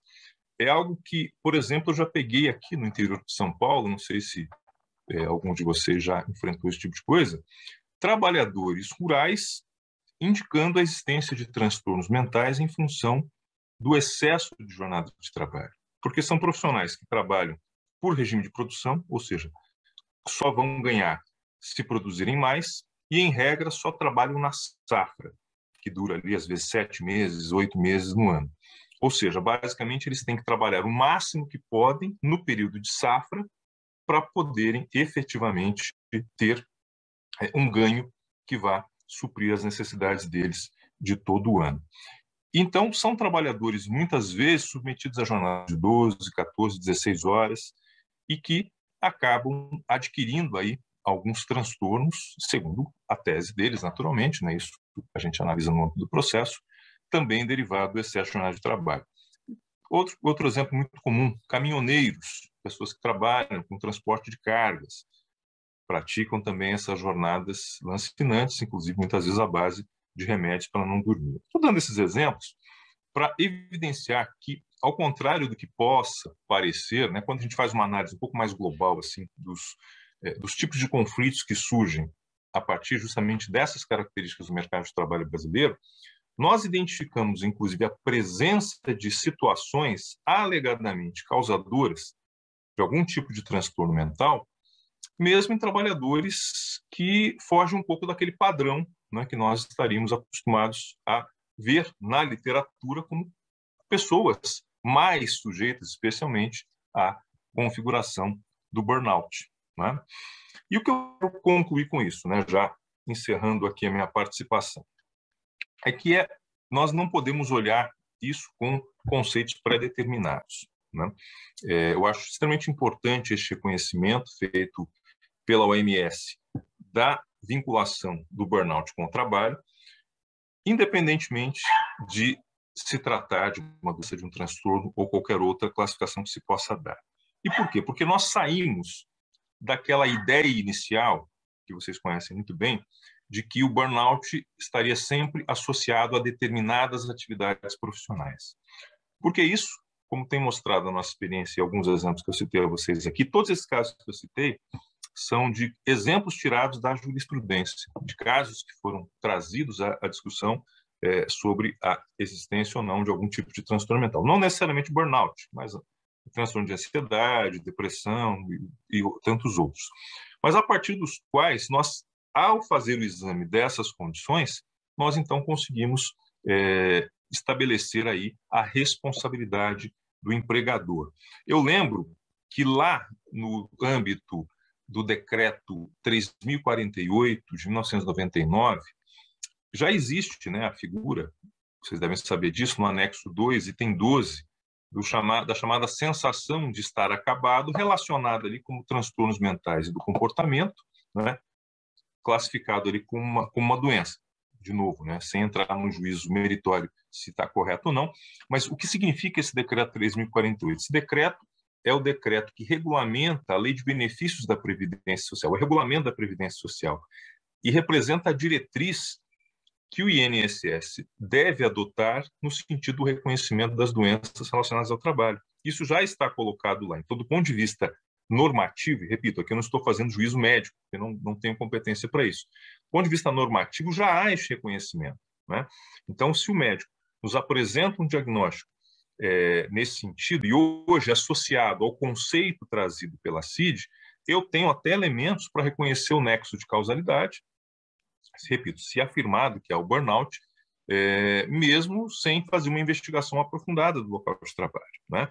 Repito, pela conjugação desses dois textos normativos, o decreto 3048 e a própria CID 11, na conceituação que eu mencionei. Né? O fato é que, objetivamente, independentemente da designação que se tenha, independentemente do tipo de doença ou não que vai acometer o trabalhador, quaisquer que sejam elas, né, no âmbito dos transtornos mentais, ainda que não seja uma doença, para nós, no âmbito jurídico, as responsabilidades vão surgir, vão aparecer, né, à medida que nós consigamos relacionar, de alguma maneira, o elemento trabalho como um elemento estressor. Isso pode se dar nas suas diversas modalidades, como eu disse a vocês, né? Seja pelo excesso de trabalho, seja por sobrecarga, seja por excesso de cobrança, seja pela prática do assédio moral, né? E tantos outros fatores que foram mencionados. Enfim, espero ter dado aqui a minha contribuição para a compreensão de todas e todos a respeito deste assunto complexo, né? Que é um assunto transdisciplinar, né? Porque nós pegamos elementos ali da medicina, do direito. Eu trouxe aqui alguns dados econômicos também para colocar um pouco de pulga atrás da orelha de todos, e nós, com isso, temos a intenção, claro, de contribuir para que todos possam se aprimorar e possam sempre, cada vez mais, buscar as melhores soluções para todos. Muito obrigado, mais uma vez, pela oportunidade, e estou à disposição para eventuais perguntas. Nós que agradecemos, doutor Carlos. Eu vou aproveitar e vou fazer alguma pergunta aqui. porque estão chegando algumas, inclusive já vou passar para o pessoal, quem tiver interesse pode enviar a pergunta através do chat, tá? Ok? A primeira pergunta é para o Dr. Carlos Eduardo. Dr. Carlos, quem o senhor nomearia para realizar uma perícia de avaliação de burnout? Qual profissional? Essa é uma questão complexa, né? É curioso que eu, na sexta-feira, participei de uma oficina, até coordenada pela Mônica, o Marcos estava aí, ele estava lá também, né? Eu vi ele, está ali. E esse debate surgiu lá, né? A gente fez, foi uma oficina muito boa. E eu, há uns 2 meses, eu fiz um curso sobre perícias judiciais, e nesse curso também esse debate surgiu, né? Eu tenho uma visão bem peculiar sobre o assunto, né? E veja só, o que nós temos a rigor, né? Em regra, as perícias relacionadas às questões do trabalho deveriam ser realizadas por médicos do trabalho, tá? Aqueles que têm habilitação em medicina do trabalho para justamente poder fazer essa identificação a respeito, né, das repercussões do trabalho no âmbito, né, da saúde do trabalhador. Mas nós temos que lembrar que essa diretriz vem na CLT no momento em que nós só falávamos em saúde e segurança do trabalho, nos aspectos preventivos, aos adicionais de insalubridade e periculosidade. Nós tivemos uma mudança de quadro muito severa, né, especialmente depois que essa discussão sobre a responsabilidade por acidente de trabalho foi trazida para a Justiça do Trabalho, né? E sei também, né, da existência, aliás, a associação é a prova disso, da especialidade da perícia médica, mas eu penso que, na perspectiva do magistrado, ele sempre tem que buscar na prova aquele profissional que teria melhores condições de apresentar para ele os dados que ele não possui.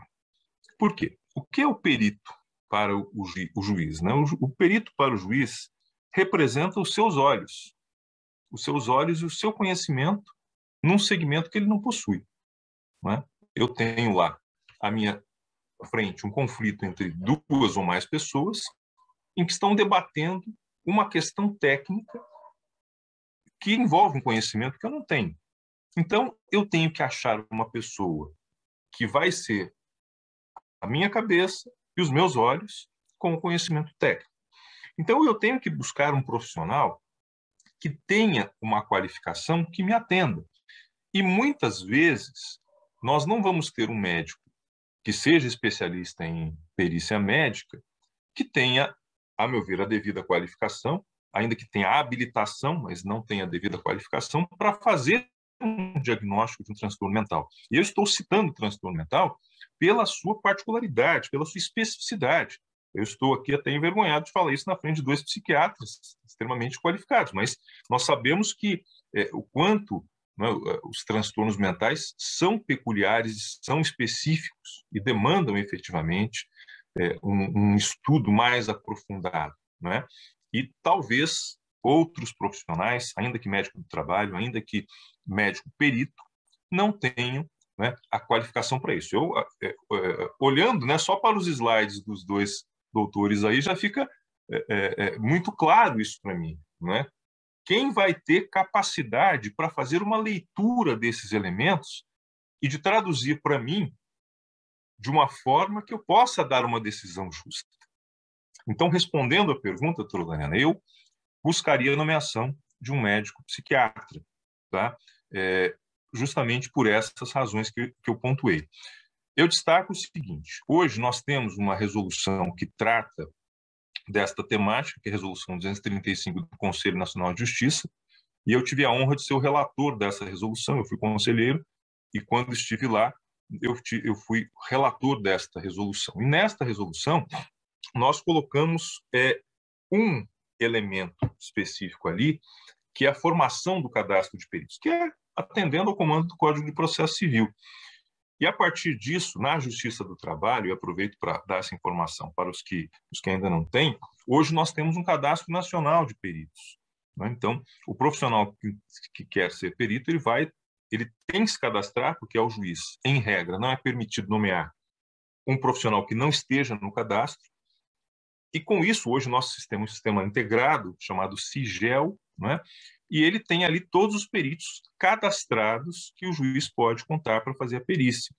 Então, antigamente, nós tínhamos uma dificuldade. Olha, mas eu não tenho perito que faz na minha cidade. Bem, posso continuar não tendo hoje, mas eu tenho pelo menos um cadastro no qual eu posso buscar ali um profissional e tentar, né, que esse profissional venha a fazer a perícia na unidade em que eu estou. Então, eu acho que esse é um ganho muito importante que nós tivemos, né, no sentido de ampliar, amplificar, na realidade, as possibilidades de profissionais trabalhando com perícia e, ao mesmo tempo, permitir que o juiz possa ter mais profissionais à sua disposição para escolher. Então, respondendo objetivamente, eu não fui objetivo porque eu queria explicar o contexto, mas respondendo objetivamente, eu nomearia um médico psiquiatra para poder fazer o diagnóstico relativo a transtorno, a doença e a incapacidade laborativa. Ok, muito obrigada.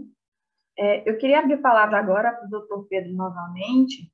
Queria saber se tem alguma consideração a fazer, doutor Pedro, após as outras falas. Obrigado, Lorena. Nossa, sempre um aprendizado e gostei muito, claro, sempre da fala do doutor Estevam, sempre gosto muito de ouvi-la. E doutor Carlos, que citou uma coisa que para mim ficou muito clara, né?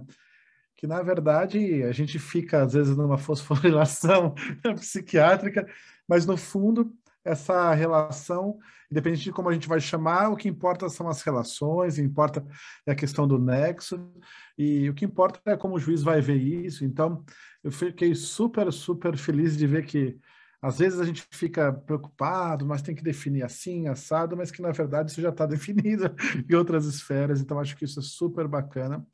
De qualquer maneira, eu acho que os estudos não param e as informações vão continuar circulando, mas eu fico muito animado de ver que realmente a Organização Mundial de Saúde conseguiu fazer uma publicação que chamou a atenção das pessoas para o tema, né, e que abriu essa oportunidade para a gente olhar de maneira mais incisiva para isso enquanto sociedade. Né? A gente já olha, médicos do trabalho, tal, né, os juízes, mas de uma maneira mais global. Então, gostei muito, aí acho que aprendi bastante.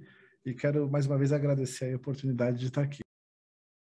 Doutor Pedro, chegou uma pergunta aqui, abre aspas, tá? Doutor Pedro, considera ético uma ferramenta tão necessária para o diagnóstico do burnout ter uma divulgação tão limitada e restrita?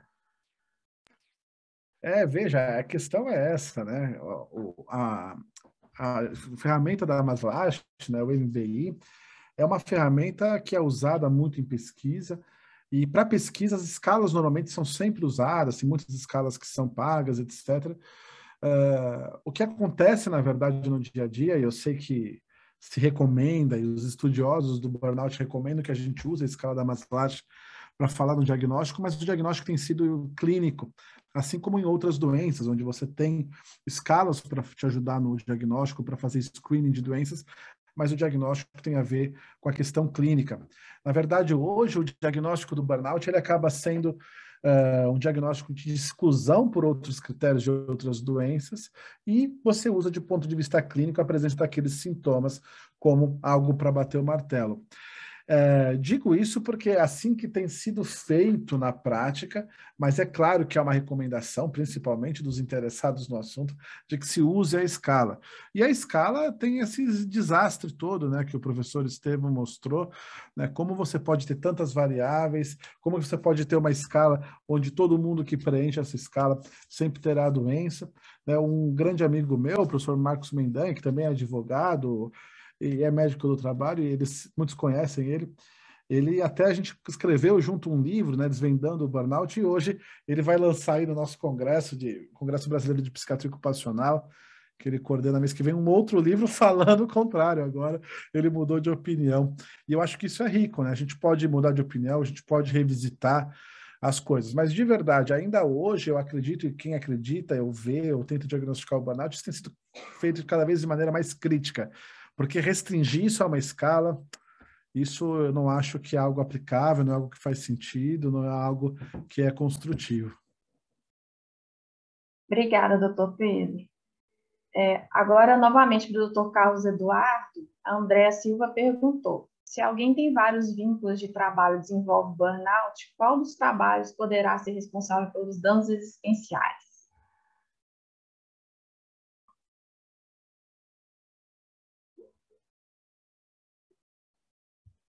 Dr. Carlos, me ouviu? Bem,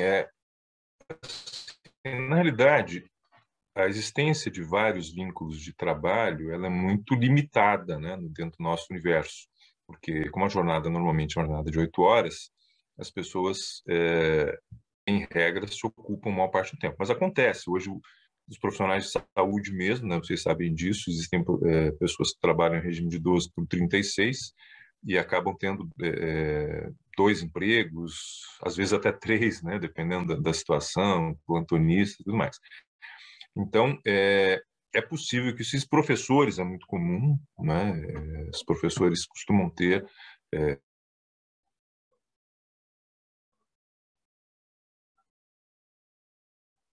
presentes em todos os trabalhos, a gente pode acarretar a chamada responsabilidade solidária desses empregadores, porque é uma regra que está, inclusive, no Código Civil. Todos os que contribuíram para o dano respondem igualmente. Tá? Mas você pode não ter esses elementos estressores ao mesmo tempo. Digamos que uma pessoa trabalha lá em 2 hospitais, um técnico de enfermagem, por exemplo. Mas num dos hospitais ele sofre uma prática assediante ostensiva, né? E no outro não, ele tem uma relação normal no trabalho.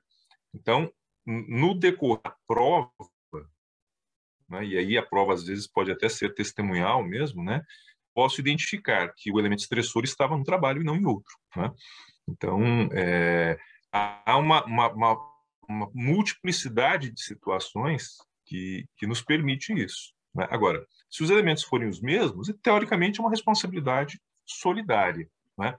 Mas, repito, vai depender muito da narrativa, de como isso é construído a partir da exposição das provas.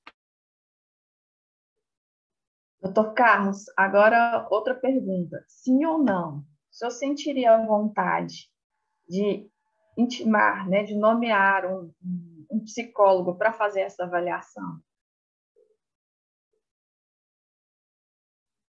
Olha, eu penso, e aí vocês me corrigem se eu estiver errado, que o psicólogo não está habilitado para fazer diagnóstico de doença, né? Ele não teria habilitação técnica para diagnóstico de doença. O que poderia, né, vejo esta possibilidade, é fazer uma nomeação de um psicólogo para uma perícia complementar, não é? Para justamente uma análise de outros elementos que não fossem justamente esse diagnóstico, que pudessem contribuir. Não é? Já tive casos nesse sentido, em que a pessoa ela teria adquirido, né, uma síndrome do pânico a partir de um evento que ocorreu com ela no trabalho lá atrás. O médico diagnosticou a existência da síndrome do pânico, mas não conseguiu relacionar com esse evento traumático do seu histórico. E uma das únicas soluções que vi possível neste caso foi, né, num segundo ato pericial, numa segunda prova pericial, não para substituir a primeira, né, porque o diagnóstico médico eu já tinha, foi no sentido de nomear realmente um psicólogo. Inclusive foi uma perícia que durou alguns meses, né, porque foram várias sessões necessárias para se fazer a identificação ali. Inclusive eu nomeei um psicanalista, né, o doutor Estevam é psicanalista, nomeei um psicanalista porque entendi que seria o que teria ali as melhores ferramentas para poder, de alguma maneira, buscar relacionar este fato, né, com aquilo que ele alegou. E naquele caso o psicanalista concluiu mesmo que era a grande possibilidade, né, apesar dos elementos multifatoriais ali que havia, de ele ter desencadeado, né, essa síndrome do pânico a partir do evento que ele teve lá atrás, um episódio de violência. Ele sofreu uma violência, levou tiro e tal, durante o expediente, foi um acidente típico, né, de alguns anos antes. E aí foi reconhecido. Tá? Mas, repito, não é para diagnóstico, para mim não é possível. Seria apenas numa perícia complementar para auxiliar na composição do nexo de causalidade quando os elementos médicos não fossem suficientes para isso. Ok, muito obrigada. Doutor Estevam, foi solicitado que o senhor respondesse a mesma pergunta que foi realizada pelo doutor Pedro. Considera a ética uma ferramenta tão necessária para o diagnóstico do burnout ter uma divulgação tão limitada e restrita? Seu microfone está desligado, doutor. Bom, olha, são tantos os complicadores relacionados ao burnout que este é um deles, que é o seguinte. Eu, inclusive, não consegui... a tabela que eu mostro aí, ela está vazia, porque eu não posso publicar a imagem original do MBI.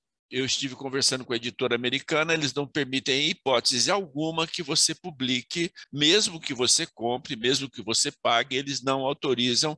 E aí, em Campinas, onde trabalha Dr. Carlos, 2 autoras já tiveram problemas com direitos autorais. Esse é o primeiro ponto. Então, o MBI é uma ferramenta paga, e é ele, veja bem, ele é que consolidou o conceito de burnout. Olha onde nós vamos chegar. Ele consolidou o conceito de burnout. Isso conduz à seguinte situação. O burnout é o primeiro fenômeno humano coberto por direitos autorais, por absurdo que possa parecer. Alguém pode dizer, não, mas é só 93%. Ah, mas a gente poderia dizer, então, ok, o market share do MBI, não é? No mercado do burnout é de 93%. Agora, olha só onde isso vai chegar. A OMS se meteu numa grande confusão e eles sabem disso. Eles talvez devessem vir a público esclarecer melhor essa questão que eles esclareceram na nota. Mas veja bem, lá nessa página que eu mostrei para vocês, está claro ali que o critério que a OMS adotou é o do MBI. Eles adotaram o MBI como critério. O Schauffele, que é o grande autor, o principal autor da área, não deu 1 ano, ele publicou na África do Sul, dizendo, bom, se é isso aí que a OMS adotou, então implicitamente é o MBI que deve ser usado. Então, veja você, a OMS está adotando um critério para definir o que eles estão chamando de uma síndrome que é coberta por direitos autorais, por incrível que pareça. Então, eu tenho dito, eu reúno 8 argumentos, mais ou menos, que, a meu ver, cada um deles, isoladamente, é suficiente para você concluir que não é possível nomear burnout como doença, nem síndrome no sentido médico da palavra síndrome. Porque a OMS não usa a palavra síndrome estritamente no sentido médico da palavra. Então, a situação é essa, não é? Eu estava dizendo, vou retomar, é a primeira síndrome, que é o primeiro fenômeno humano coberto por direitos autorais. Eu disse que eu reúno 8 motivos, né, que são suficientes para você concluir que não dá para chamar isso de síndrome, e vou dizer mais, não dá para chamar burnout nem de conceito e mal de noção, não é? Não dá para chamar. Só que esses 8 argumentos que eu tenho, não, essa do MBI ser um bem privado não faz parte desse rol de 8 argumentos. Eu chamo isso de um argumento secundário, mas eu acho bastante discutível, não é, que alguma coisa que está se chamando de síndrome de burnout seja adotada pela OMS e coberta por direitos autorais. Porque, veja bem, se a OMS quer fazer um estudo populacional, um estudo epidemiológico sobre burnout, eles vão ter que usar o MBI, não é? E para isso, aí vão ter que pagar. Eu acho isso, né? Essa questão da interferência de um viés comercial aí muito forte na questão do burnout. Só para nós nos divertirmos um pouquinho, ou contar alguma coisa mais pitoresca, essa questão do comercial. Outro dia eu achei uma clínica na Suíça, chama-se Paracelsus, a clínica, se vocês quiserem podem ver lá, por falar em aspecto comercial. Eles tratam de burnout especificamente, uma clínica para burnout. Paracelsus, se você colocar Switzerland, burnout, vocês vão encontrar ela aí. Essa clínica trata burnout por $80 mil por semana. Portanto, se você tiver um burnout com uma boa evolução, que dizem que 1 mês e meio com uma boa evolução trata-se de burnout, com $500 mil você sai da Suíça curado de burnout. Eu estou citando isso porque é uma coisa pitoresca, mas esse tipo de coisa a gente encontra profusamente no território do burnout. Bom, pelo horário, eu só vou fazer uma última pergunta aqui para o doutor Pedro, que chegou. A Andréa Silva perguntou como o doutor Pedro diferencia depressão de burnout. É uma boa pergunta, né? Veja, a gente sempre se apega aos pontos que são confluentes, né? Como desesperança, tristeza, sintomas que podem estar presentes na comorbidade, né? Nessa confluência. Mas vamos lembrar que para falar em burnout, a gente tem que estar afastado das outras doenças, existem critérios bem específicos para as outras doenças. E aí eu quero só citar uma coisa bem importante, que as pessoas confundem. Um quadro depressivo é um quadro aí de mais de 15 dias, onde a pessoa está diferente de como ela era, né? Tem um quadro de humor depressivo, alteração do sono, do apetite, dos pensamentos, da energia, né? É um quadro que, se a pessoa fica em casa, ela fica em casa deprimida, ela não consegue tomar banho, não consegue fazer as atividades dela. Ao passo que um quadro como o burnout, a pessoa mantém a funcionalidade dela para outros aspectos da vida. O problema está lá direcionado ao trabalho, mas fora do ambiente as coisas fluem de maneira muito mais harmônica. Mas vamos lembrar que para chegar nessa hipótese do burnout, a gente teria afastado já essas outras questões. Como existem sintomas que têm um overlapping, as pessoas às vezes confundem, quadro ansioso, sintoma depressivo, e aí vale lembrar que sintomas todos podem ter, mas o que configura uma doença, o que configura um quadro psiquiátrico mesmo, tem critérios bem, bem específicos, mas tem pontos de confluência com certeza. Tá bem, muito obrigada. Queria novamente agradecer a presença de todos, tanto do palestrante, dos debatedores, quanto dos ouvintes, né? Vou passar a palavra agora para o Dr. Guilherme Monteiro, para o fechamento da nossa sessão. Bem, com grande satisfação, nós tivemos 365 inscrições para esse evento, é um recorde das nossas sessões clínicas, cada vez mais alcançando números expressivos. Eu agradeço de coração todos os palestrantes, os debatedores que participaram aqui. Essa 12ª sessão clínica e com muita satisfação, cada vez mais atraindo tanto médicos, peritos, advogados, juízes de todo o Brasil.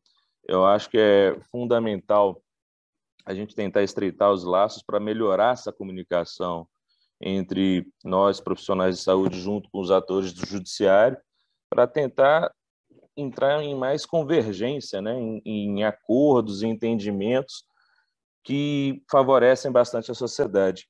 O nosso vice-presidente, doutor Demercino Brandão, está aqui online. Vou passar aqui um minutinho para ele dar as palavras finais. Muito obrigado a todos aí pela participação hoje. Muito satisfeito com tudo que eu ouvi, com tudo que eu vi, com a participação de todos.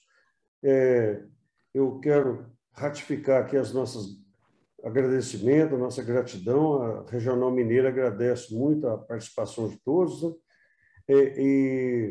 E temos que lembrar, psiquiatra, peritos, magistrados, todos envolvidos com essa matéria, nós temos que lembrar que, no momento, ainda é de calma e muito juízo, para não prejudicar um lado ou outro lado. Esse assunto é um assunto que merece isso que nós estamos fazendo aqui. Numa noite que o Galo está lá disputando com o Flamengo no Rio, nós estamos aqui com a maior felicidade, participando. Viu? Então, muito obrigado a todos e juízo para nós todos nessa matéria. Ok, boa noite. Boa noite, muito obrigada.